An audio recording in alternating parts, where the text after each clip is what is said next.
Yo, good day everyone. Welcome to another video dito sa Man Cannot Ride. Let's talk about speed. Pero bago natin pag-usapan ng speed, that is the Kawasaki Vulcan S650. This is the Yamaha XSR 900. Now, hindi po akin itong mga motor na to kasi meron nag-comment na nice bikes daw, lalong-lalo na XSR 900. Bro, how I wish na akin ang mga motor na to. Pero, you know what? Something about me, I really don't believe that you need more than 2 motorcycles. And kung meron akong ganitong motor, this is the 2019 CF Moto 400 NK. Kung meron akong big bike na pasok sa expressway, manual transmission, 6-speed, malaki, heavy, then the second motorcycle that I want to have is something na utilitarian. Probably a scooter. 100cc, 125, 110cc, pwede na. Twist and go. Walang shifter, walang clutch, very comfortable, very useful, very light, very small, compact. Pwede kong iangkas yung anak ko, yung asawa ko. Good for servicing, commuting. Yun siguro yung second bike ko. But that's it. One bike for leisure, the second bike for general purpose, general use, all around na pangdagunas na motor. But if you imagine, if I have a 400cc expressway legal big bike, 6-speed, tapos meron pa akong 650cc cruiser, chill rider, tapos meron akong sporty retro Neo, Classic, whatever, XSR 900 with 115 horsepower. I mean, saan ko gagamitin ang lahat ng yan, di ba? Hindi naman ako nagra-ride para lang i-display na, uy, meron akong Vulcan, meron akong XSR 900, and then I have the 400 NK. No. So, but again, bro, if you think that these are my bikes, then no, they're not. These are my friends. These are the bikes ni Norman, yung kapitbahay ko na kaibigan ko. So, how I wish na mayroon akong pambili ng mga ganitong motor. But, let's go back to the topic for today and let's talk about speed. Let's talk about speed. Ayan. Kapag umaangat ang speed natin, it gives us joy. Pag pinag-usapan mo ang speed sa pagmumotor, it is somehow similar or it's a synonym to fun and joy, kaligayahan. No? Sarap mag-ride kapag mabilis, kapag matulin. Yan. Yun nga lang, meron tayong nalilimutan na kapag umaangat yung ating speed, umaangat din dapat ang ating skill level. Umaangat din dapat yung ating awareness sa ating responsibilities at sa ating accountabilities. Yun nga lang, yun ang pinakamalungkot na parte doon. Kasi napakaraming mga big bike riders sa Pilipinas na puro lang speed, wala namang skills. It's sad but true. Okay, pasok ang soundtrack ng Metallica, Sad but True. But it is sad and it is true na napakaraming mga big bike riders ang nag-aasam ng higher displacement, higher horsepower motorcycles because they think it's the way to go. It's their ego, it's their pride, it's their joy. Gusto ko yan eh. Gusto ko big bike talaga. Ayan. Now, pag tumataas ang speed, dapat humahabol ang skill. Yun ang problema doon.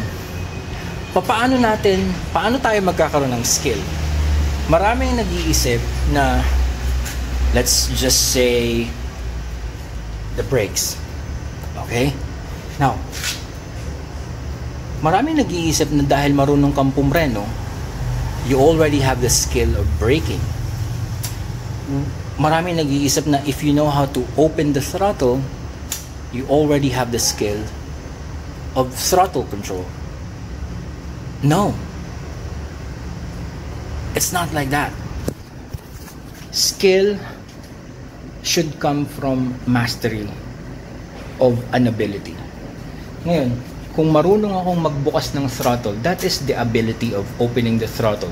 Kung marunong akong mamreno, That is the ability of using the brakes. Kung ipapractice ko to nung ipapractice, now that becomes skill. Kasi it's something that you can do repeatedly. Yun nga lang, may problema tayo dyan. Kasi maraming mga big bike riders ang akala nila meron silang skill, walwal lang kiwalwal. Maraming big bike riders na preno lang kay preno, hard braking, slow braking, hard braking, slow. They call it skill, but it's not.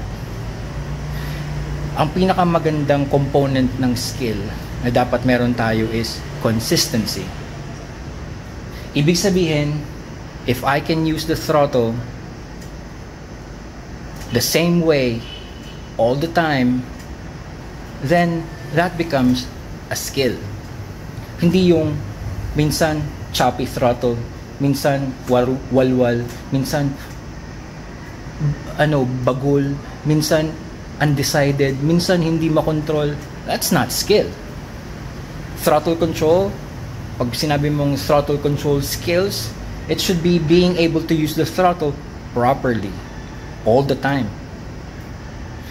Braking skill, minsan jerky, minsan grabbing the brakes, minsan hard braking, minsan yumuyugyug, minsan kulang, minsan hindi kapos, minsan nag-alangan, minsan wala, hindi marunong ng trail braking, hindi marunong ng threshold braking. That's not a skill. So if you can use the brakes properly all the time, then that is a skill. And how can you do that? By practicing. And when you practice, you become consistent. Yun nga lang, merong consistent walwal, consistent hard brake, grabbing the brakes. They are bad skills. So, aside from consistency, dapat meron tayong proper execution of skills. Now, napakarami na nitong mga salitang to. Proper skills, consistency, practicing skills, abilities. Diba? Ang isang kamoteng sasabihan mo ito, sumasabog na yung utak niyan. Tumutulo na yung uhog niyan. Dumudugo na ang mata niyan dahil hindi niya maiintindihan lahat ng mga salitang yan. So what we need to do is paano natin ma-develop yung practicing, consistency, execution of abilities and skills. And we have to learn. We have to learn. How do we learn? We can read. We can ask questions. When we read, we get information. When we ask questions, we get information. Ang tanong dito, who do you ask? What do you read? Pero ang mahalaga is we gain knowledge. We are learning. Yun. And how do we learn? Ito sa panahon ngayon, 2023. How do I learn something? Napakadali. Research. Kung tamad kayo mag-research, mag-enroll kayo sa courses. Dito sa Pilipinas, bibihira yung mga motorcycle riding courses na affordable. So I say, let's get back to researching. Napakadaling mag-research. Meron tayong phone, meron tayong computer, laptop sa bahay. We can go to the internet shop. We can research. At kapag meron na tayong riding knowledge, we can practice those riding knowledge and turn them into riding skills. And we become better, safer riders. So, nagtataka pa rin ako, bakit ang daming mabibilis sa karsada? Ang daming matataas ang speed. Pero lumalagapak naman ng skills. Pag tinanong mo sila tungkol sa road safety, bagsak.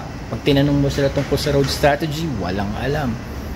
Pero ang tataas ng skills, ng speed. Pero yung proper riding skills, wala. So, ano kayang ibig sabihin nito?